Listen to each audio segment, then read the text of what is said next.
In the summer of 216 BC, Hannibal had already campaigned in Italy for 2 years. Roman armies had been defeated at the Trebia and annihilated at Lake Trasimene. In response, the Roman Senate took unprecedented measures.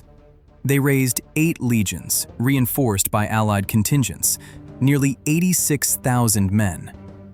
Command was divided between the consuls Gaius Terentius Varro and Lucius Aemilius Paulus. Their instructions were explicit: locate Hannibal and force a decisive engagement. On August 2nd, on the flat plain near Cannae, they did so. The Roman plan relied on mass and pressure. Their legions were compressed into an unusually deep and dense formation, designed to break the Carthaginian center through frontal force. Hannibal's deployment followed a different logic. At the center, he placed his least reliable infantry, Gauls and Iberians, drawn up in a thin, outward-curving formation. His strongest units, the veteran African infantry and his superior cavalry, were positioned on the flanks. The Carthaginian center was intentionally exposed. The engagement began on the wings. On the Carthaginian left, Hasdrubal led the heavy Gallic and Iberian cavalry against the Roman horse.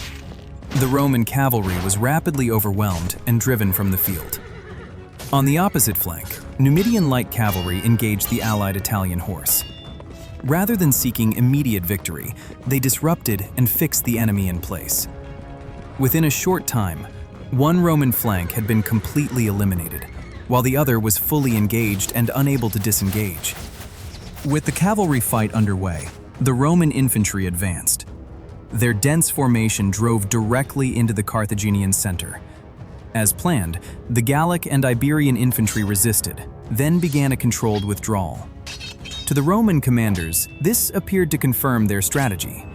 They pressed forward, compressing their own ranks as they advanced into the narrowing space. The Roman army was concentrating itself inside the Carthaginian line. At this point, Hannibal initiated the next phase. The African infantry on both flanks pivoted inward by 90 degrees. Advancing in disciplined order, they struck the exposed sides of the Roman formation. The Roman advance stalled. They were now engaged simultaneously from the front and both flanks. The encirclement had begun to take shape. Hasdrubal now executed the decisive maneuver. After defeating the Roman cavalry, his horsemen regrouped and moved behind the Roman infantry. They appeared on the far flank, where the allied cavalry was still engaged with the Numidians.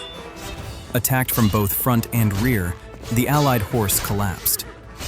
With both Roman wings destroyed, Hasdrubal led his unified cavalry into the rear of the Roman infantry mass. The encirclement was complete. A continuous, unbroken perimeter surrounded the Roman army. What followed was no longer a maneuver battle. Confined within the encirclement, Roman soldiers were unable to maneuver or fight effectively. Resistance deteriorated into isolated attempts at survival. Ancient sources record losses of between 50 and 70,000 men, including Consul Paulus and nearly 80 senators. Carthaginian losses were significantly lower, likely around 6,000, most of them in the central infantry. The Battle of Cannae became the standard by which battlefield tactics were judged. It demonstrated that numerical superiority, when improperly employed, could become a decisive weakness.